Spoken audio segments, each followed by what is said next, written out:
All right. Updates. So we're gonna have new release. That's gonna be done for the protocol, which will be V21, and then upgrade that will come later for testnet and for mainnet. The main thing that this release will contain will be support for authenticated call and connected chains. So being able to make call on connected chains where you have context and you can see what contracts initiated the call on the chain. That's actually the only thing user facing that will deliver on this release, aside from some of the fixes. Completed but not delivered for the release will be staking bank pre-compile contracts. For security reason will be disabled for now, and will be delivered as a wall with the entire universal staking feature in the next release. So it will contain uh, the entire functionalities offered by universal staking, like zero swing rewards for the stakers, and so things will be uh, all delivered together. And also, Bitcoin inscription support is enabled on testnet, but time for pretty like we've done an audit for this new supports before pushing it to mainnet. So it will be disabled for now, and the plan will be to deliver it at the same time as we implement this new MIMO standard for reading in bonds. Added the points, discussion point around that. We can talk about the standard later. Yeah, that's for V21 release. Is there anything someone in team want to add on that?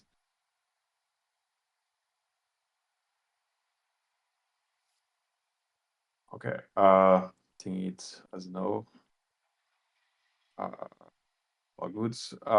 Yeah, so integration, you provided updates on that, Dimitri, that deposits are good. You're working on the end-to-end test. Is there anything else you wanted to give an update?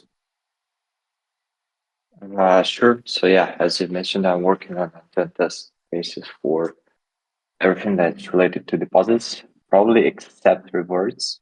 I think we need to tackle them as a separate piece. But yeah, no blockers as of now. Lots of small stage to that PR that is marked as dropped right now. The app think Yeah. I'm close to opening it for review. Right now, I'm working on adding Pond SRC20 on a local net. Also having the whole flow end to end. Yep, that's it on my side. You said the Um, revert would not be completed. Yeah, There yeah, is an yeah. issue So I with think the. like no, there's no issue. Just I haven't had the opportunity to explore how it should be implemented, but I think we can copy the same flow as we have for other chains, like for Solana, for instance. Okay. Yeah, I mean it I can just be added for API as well. yeah, like I can either implement it in the same PR or I can create an issue for that on Mhm. integration epic. I think it would be better to handle it as a separate issue. Yeah. This one also already be big, I think. Review. Yeah, exactly. And also, I Yeah. think rewards they should be implemented after we settle on gas usage, right? Because we need to be very careful with gas fees, especially on reward. Hmm. And yeah, I think next on my Yeah. radar would be tackling gas related economics and the whole flow basically starting gas usage. Because right now, as I mentioned last week, it's hard coded in gateway contract. And by the way, I also Hmm. need to make some minor changes to gateway contract based on what I've coded last week. Like for instance, when we accept the deposit or like deposit and call, we produce a log message in Tone. And this log message might be arbitrary size based on MIMO that we have, and based on my calculations, if MIMO is pretty big, let's say if we have like a huge call data encoded in this transaction, like we pay more for this transaction, and it's Mm-hmm. not ideal in our case.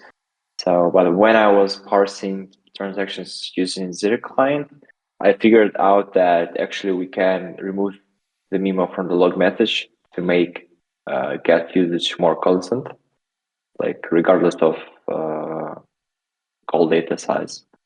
So, yep, I created an issue for this. It's inside protocol contract tone, and yeah, that's my update on the whole thing regarding tone integration. Okay. I got a Say quick question on something. that. When do you think roughly we'd be looking at having it like testnet ready? If you had to That's not estimate. okay. That's a good question. So I think the next big unknown, like I wouldn't say unknown, but like next big chunk of work is withdrawals, and also I'm not sure whether we want to enable withdrawals only or all feature set that we have in smart contract. Like for instance, in Ton, No, smart contracts are upgradable, right? So do we want to implement all of that like end-to-end flow with the upgrades, like code upgrades, etc., or do we want to have only withdrawals? you mean withdrawing call? Yeah. No. No, Wait. it's Withdraw and call. I think that it's not actually possible right now to do withdraw and call, but only to withdraw funds. but okay.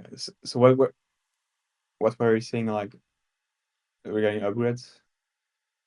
Yeah, like I was saying that like technically, like if we take all feature set that is implemented inside smart contract itself, it will take more time to implement it inside Zeta client to cover all cases. Like, for instance, you can do withdraw, you can perform update TSS method, you can invoke Oh, update smart contract code. Do we want to implement all of this like in V1 inside Zeta client? Like, do we want to have all of the governance? no. We can do those on the just smart contract sites. We have an admin who can perform those actions. That's what we have on Solana. On Solana, you can't update the TSS from their clients. It's all on the chain itself. As first integration, you just have all the animation directly on the smart contract side, and you just have a admin that can perform those. Yeah, like that's a good point that we also need to consider because in my implementation we don't have an admin.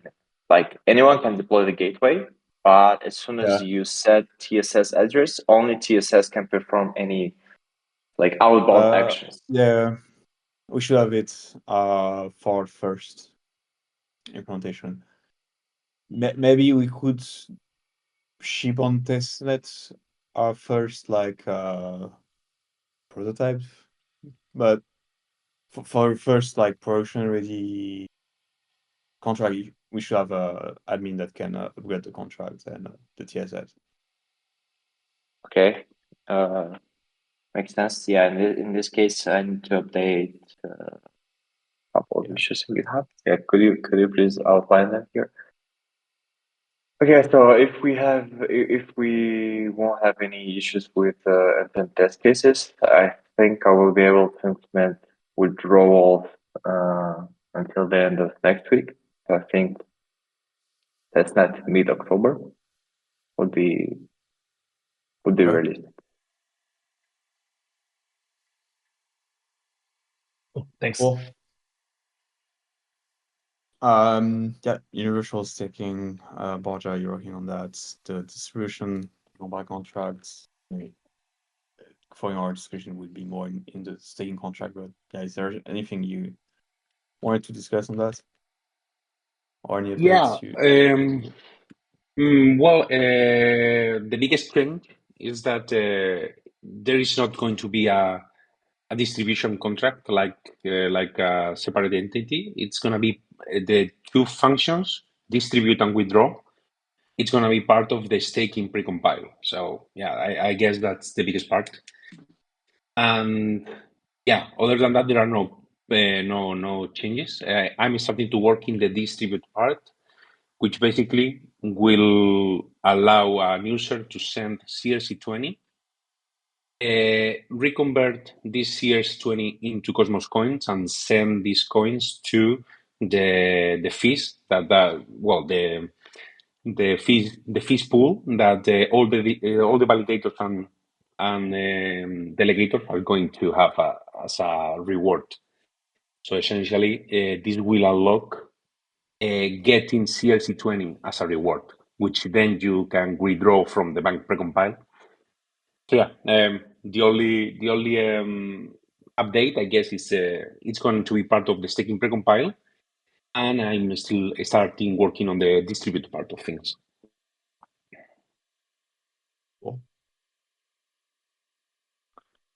Yeah, sounds good. Yeah, more on the discussion side. Yeah, I saw there were some conversation regarding the smart contract interface for the gateway EVM for authenticated call versus arbitrary calls. So yeah, it's something we should settle because if we want to ship V21, so basically that's the main thing we bring in V21 release. Then we design the clients to communicate with this interface, so it would be more complicated to change the interface in future release because we would break the interface that we define here. So I want to know if there is still something to discuss on that. We should still consider different methods for the authenticated and arbitrary calls. Yeah, is there something you want to bring on that, Dennis? I mean, I don't have a strong opinion on this. I am kind of concerned that the payload or the message serves both as a vehicle to kind of transmit the function selector as well as the arguments as well as just the arguments. So this is a bit confusing, right? Like the same parameters doing two very different things, whereas we could have them separate and not have an additional parameter in the call options. But at the same time, I can understand the arguments against that, which is harder to. I mean, we're gonna have to upgrade update all the functions, and in fact that it's pretty common thing to do to include both function selector and the parameters. So I just wanted to know, like, is there anyone else who thinks that it's a good idea, or should we just not do it? Do you have examples of this? Like, is this where we've like the new interface? I know there's like the three main calls, right? There's withdraw, and call. There was another one. Is this you guys talking about adding another method, like another parameter in there? Yeah, basically in Solidity you can have a function. So the same function, right? Name, like you have a call, and if it has a different signature, then it's a different function, right? So you can have like function overloading, basically. So what I was thinking is, like, instead of having a parameter is arbitrary call true or false, we can just have two types of functions called call, right? One with selector and message separately, and one just with the message. And if there is a function selector, then the protocol just calls this function. If there is no function selector, then it just calls the default on-call function. I think it's very easy to communicate that to developers, right? Like if you pass a function, then this function is called. If not, then a default function is called.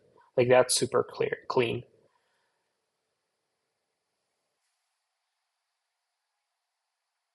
If that makes sense. I think it generally made sense, at least to me. I'm still definitely more visual. It's helpful to kind of see what does option A versus option B look like for the developer side. Mm-hmm.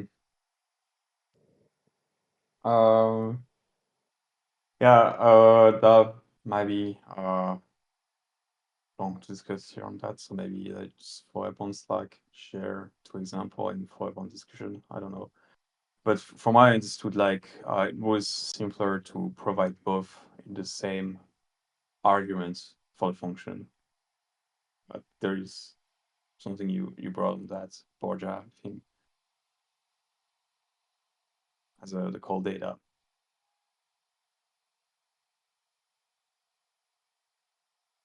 Sorry, what you referring to me? For when you make an arbitrary call, having like all the entire call data, the select opposite arguments as the same variable in the contract, the function interface.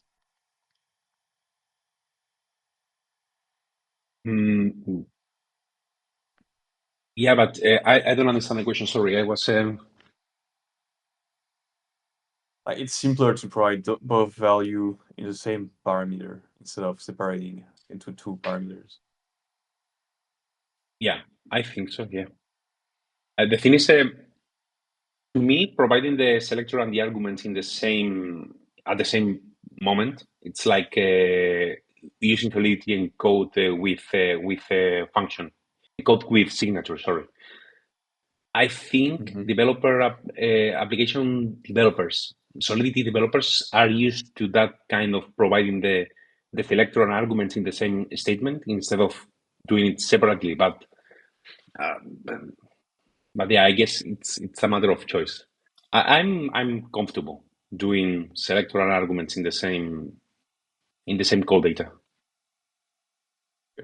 Yeah, but arguably, very few developers will be using that because the quote unquote authenticated call will be used much more often, which doesn't include a selector. So in the proposal that I made earlier today, we get rid of the is arbitrary call parameter, which I think kind of simplifies the interface. Yeah. I don't know. Right now it's limited the usage of it because we don't support we only support transporting one asset.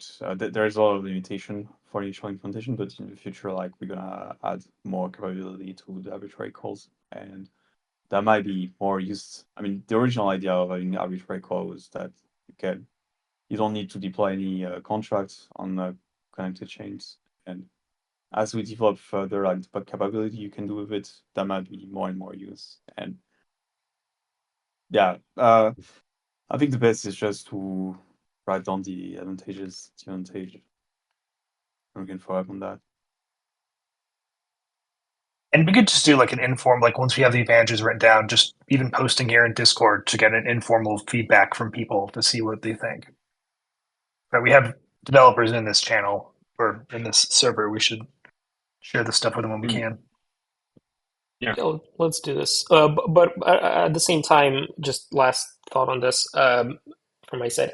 Basically, you're like developers are unlikely to use is arbitrary call parameter explicitly because most of their calls, at least for now, would be authenticated, and it's the default, right? Yeah. So I mean, that's already default, yeah. So yeah, the impact on DevX is minimal. Anyway, yeah, I can write pros and cons and publish it on Dev Channel for everyone to vote. I would like to say as well, besides writing a pros and cons, we could write a little Solidity function using the arbitrary call with selector and arguments, and then an example arbitrary call using the same bundle in the same code data. So we have some sense of what it looks like. You know what I mean? Okay.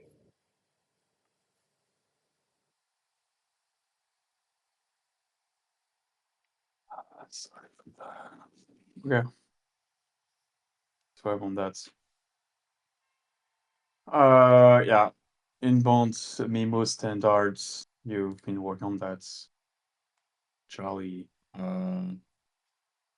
So yeah, to give some general overview. So basically, Bitcoin, we're gonna support providing using inscription for the inbound data. So you make a smart contract call on the chain from Bitcoin, can provide all the information about the smart contract call on using inscription, which are using a much bigger to provide much bigger data, and you can make much complex smart contract call. And the discussion around that is that there were some other options that we need to support, like the smart contract v2. With ZetaChain, you can provide a revert address, different options, like for example, a revert address when you make a smart contract call, which allows you to specify which address should receive the revert. And so we worked on the standard for the non-EVM inbound MIMO so that we can also provide those options in chains that are not EVM and where you couldn't provide explicitly those options using a smart contract call. And yeah, this is the case for Bitcoin. And so yeah, what are the next step on that? Ali, do we still need feedbacks on this document? Are there points that you wanted to talk before moving forward? Is Charlie in the call, by the way? Yeah, I'm in the call. Yeah, so I just and from my own side, I figure out all the necessary that field we could have in this standard memo in order to mimic the current version of the gateway inbound events to provide a consistent dev experience. That's the goal. So yeah, if anyone has feedback on this doc, then yeah, it's open for discussion. So typically we have like a very standard 3 bytes header to describe the memo itself. I mean the whole structure, what that field in it, and how it should be passed, and what custom types that we support, something like that. And it also make it more make memo more upgradable or future proof to be able to add more fields into the memo without actually breaking any existing stuff. Cool. So I added comments in the doc, also shared to BitSmiley, access to Notion page. I think if you can just check my comments, great, and then I think it would make sense to put on GitHub, so it's public and we can share on Discord. Yeah, sure. I'll take a look. This might be a silly question, but like, would it make sense to just use ABI encoding for the whole thing? Because right now we would have to write a parser for this custom format, right?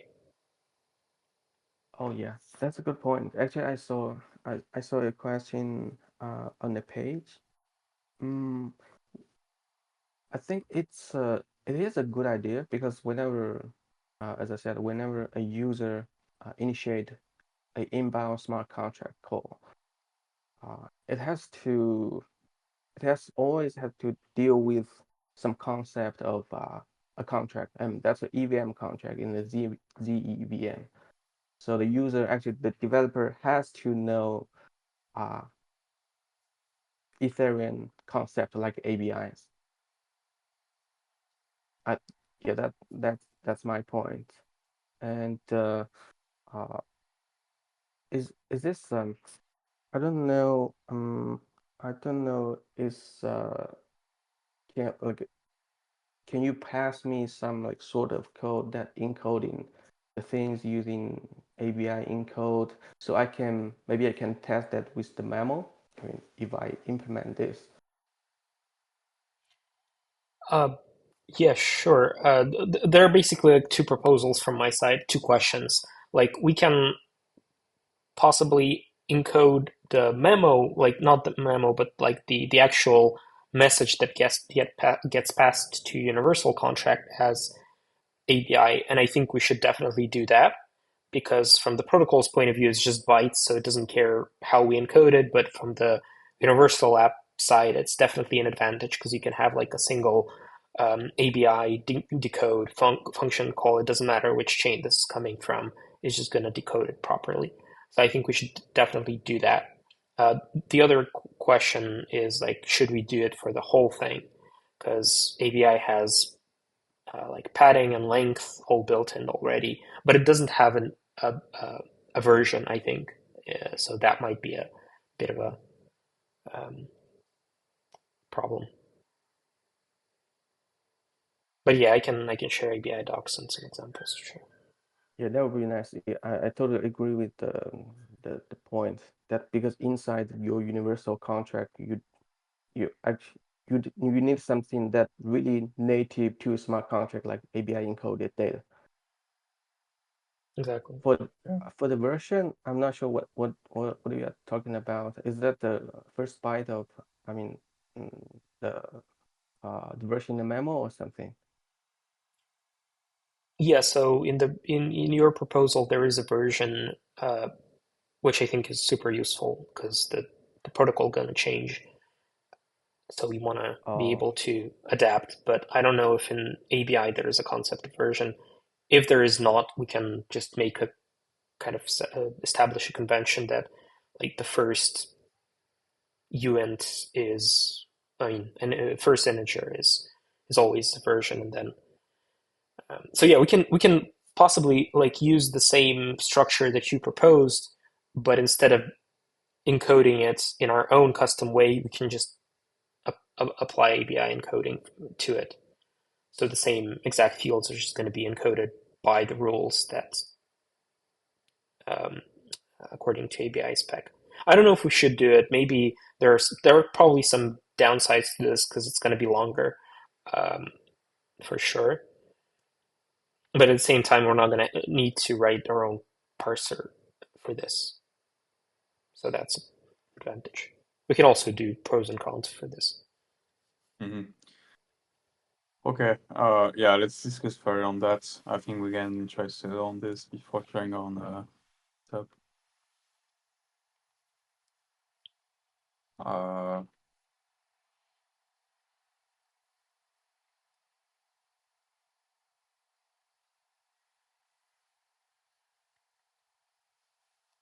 Okay. Yeah. By the way, I think we should extend the call. We used to have 45 minutes when it was private. Now we reduced it. We have it public. We reduced it, but I think we should keep 45 minutes. But anyway,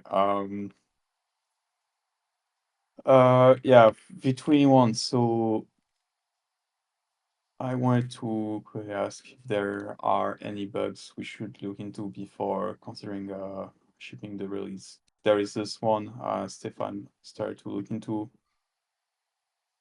and there is the one with the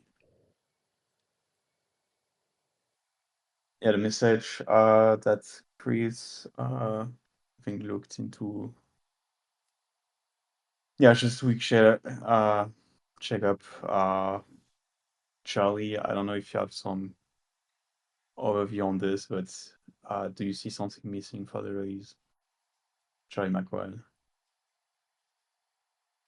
The So the one you were showing, is that included in the release or not? I think fixing it so people can.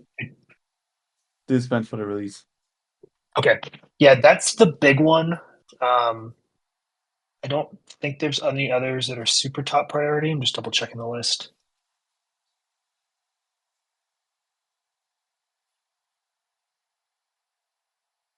Are we just talking about the node? the node or the protocol contracts as well, because there are some things in the protocol contracts that are missing that I really want to get out there.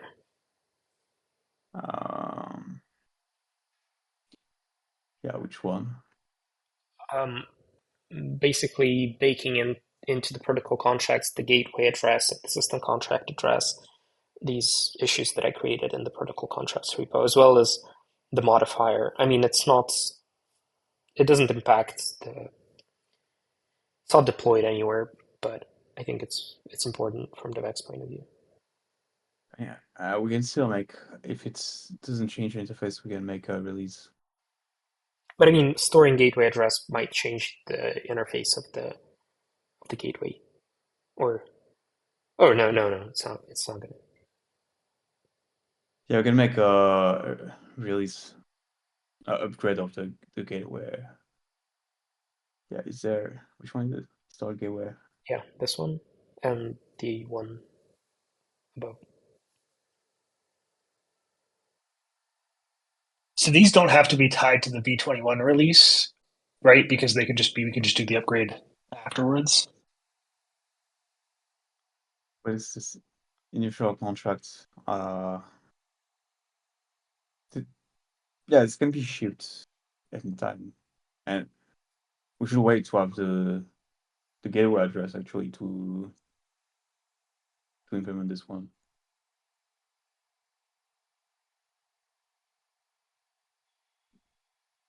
Okay. We'll add pretty high for now, so we can keep an eye on that.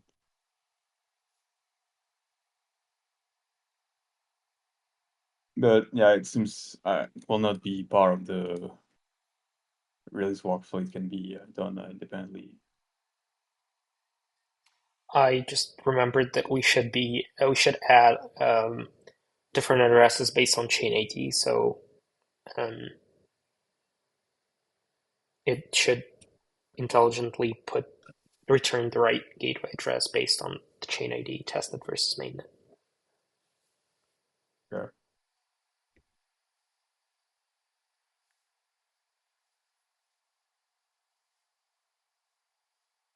All right. So I think we're good outside of the fixes we're working on. Yeah, quick updates. Next release, I updated the milestone for October, and we have quite some tasks. One that I added are Solana, so we're gonna work on extending the interaction you can do with Solana, and so two of those will be supporting smart contract call on Solana, and also supporting SPL token. So same as you have ERC20s on Ethereum, you can whitelist SPL token on Solana and support it. So at first there will be some research work to do on that. Maybe, yeah, potential issue, but yeah, we're gonna see why. Oh, yeah, it's weird. Okay. Yeah. Anything on next release to bring like something we should prioritize?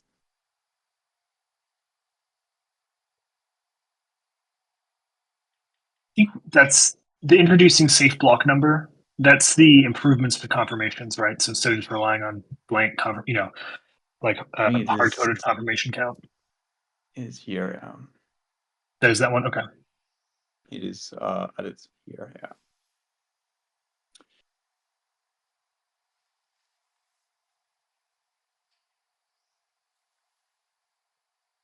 Cool. I think we're good. Anything else? I'm sorry, we flip back one more time. Does that also include the the staking and getting cross-chain transaction universal staking? Here, yeah. Universal staking done. Extending Solana capability. That's the macro features.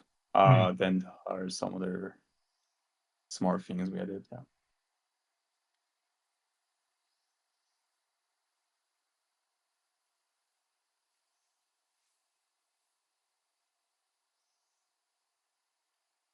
Right. Anything in the chat?